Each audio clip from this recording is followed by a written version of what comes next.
I've often heard it said that if you end the ohms and the hums with that long it really gets that vibration going in your head. It kind of carries on even long after you're done with the chant. Speaking of Om, Om is in Hindu and Buddhist teaching supposedly the primordial sound of the universe, the sound before the Big Bang that was there, and also the resonating sound that continues in the universe. Yogis are said to still be able to hear Om at all times, even when others may not be able to hear it. So Om is always there. It's considered the foundation of all universe, all existence. And it's very interesting, the history of this word Om. In different traditions it became Aum, A-U-M. It's spelled in English, it's A-U-M.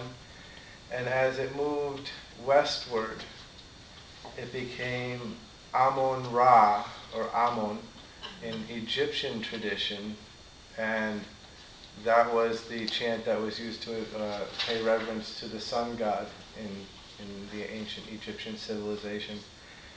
And actually King Tutankhamun, it's Amon at the end of his name, and so it appears even there. It was also adopted into the Jewish faith in the form of Amen. That's another form of Om, Amen. And of course that became in English Amen, which means so be it, or many people have come to take that as I agree.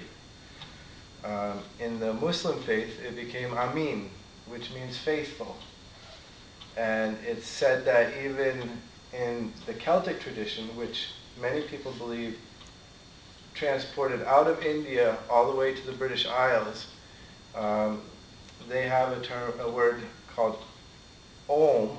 It's spelled O-G-H-A-M, and the G-H is, I guess, pronounced kind of like the G-H in dough. You know, it's a silent G-H, so it's pronounced Om, and that's the word for alphabet, which is the sum total of all sounds.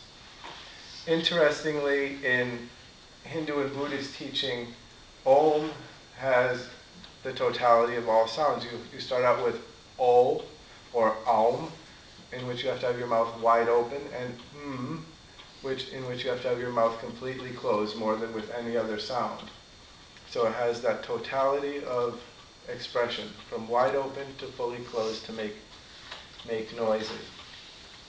In Greek, the last letter of the Greek alphabet is omega. And interestingly, the symbol for, I wish I had it here, the symbol for omega is much like an O, with little kind of legs sticking out, little feet sticking out at the bottom. The lowercase omega is like an upside down M. So it's very similar to Om, if you take the two of them together. Whether that's really the purpose is speculation. But in English, Om has appeared in an interesting context in words that have the prefix omni, which are often used to denote things that are divine. You have omni, which usually means all, or infinite, or universal. God is often portrayed as omnipresent or omnipotent, omnipotent, and so that it does have that root of being a universal, all-encompassing concept.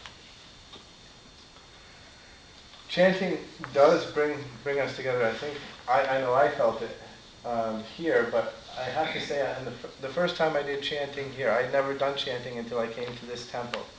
And my first experience with it was when Suyan Sunim led us in doing a whole mala of 108 Om Mani Padme hums. And to a person doing that the first time, it seems quite long, but you get into this rhythm, and with everybody being in synchronicity, I found that when we were done, we parted, and I got in my car to drive, and I was buzzing literally the whole way home. My whole body was still vibrating from it. And I think that was partly a first experience kind of thing. But I can still tap into that even when we do it, even though I've done it numbers of times. And it is something where that energy isn't just in each one of us, but it's shared within the room.